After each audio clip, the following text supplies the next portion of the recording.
Let's rewind to the origins of sugar, not the supermarket shelf, but the wilds of New Guinea thousands of years ago. Ancient people discovered sugarcane, a giant grass, and found its stalks released a sweet juice when chewed, a natural treat, nature's first lollipop.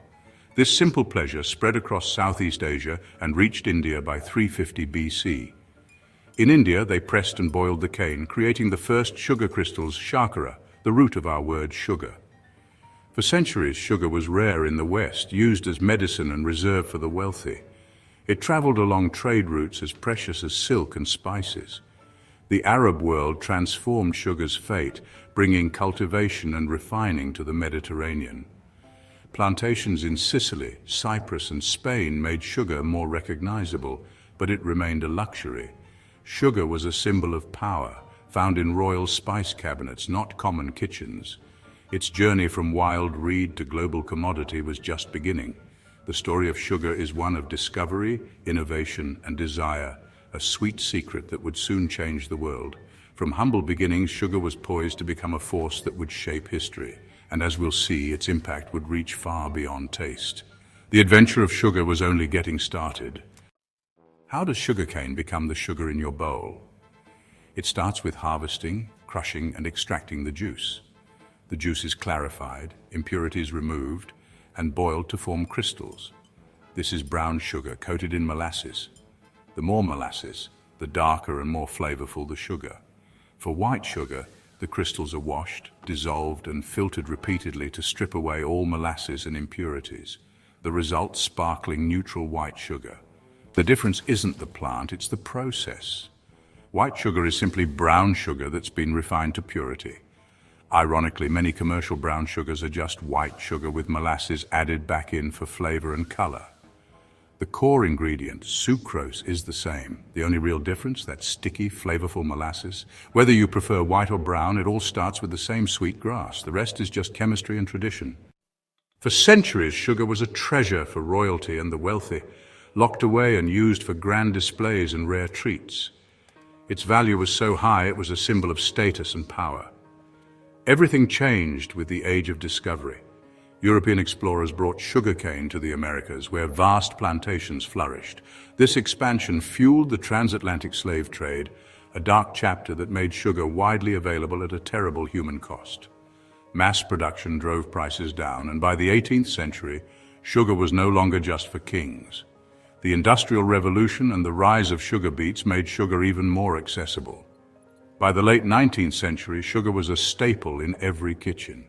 The once exotic luxury had become the people's sweetener. Sugar's journey from royal courts to kitchen cupboards was complete, but its impact on the world was only growing.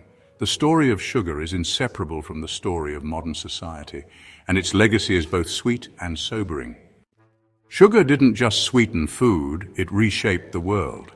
Caribbean sugar islands became the most valuable colonies, sparking wars and international rivalries. The triangular trade connected Europe, Africa, and the Americas with sugar at its heart and slavery as its engine. Sugar profits built cities and empires, but at a staggering human cost. The Haitian Revolution, led by enslaved people on the world's richest sugar colony, changed history and inspired abolitionist movements. The loss of Haitian sugar forced nations to seek new sources like beet sugar. Public outrage over slavery led to boycotts of slave-grown sugar and eventually abolition. Sugar's story is one of power, exploitation, and resistance. It drove innovation and social change, but also left deep scars. The industry had to adapt, finding new ways to survive in a world without enslaved labor. Sugar's legacy is a reminder of how something sweet can have a bitter past. Its influence is woven into the fabric of global history, and its story is far from over. For centuries, white and brown sugar marked a clear social divide. Brown sugar, less refined and cheaper, was for the working class.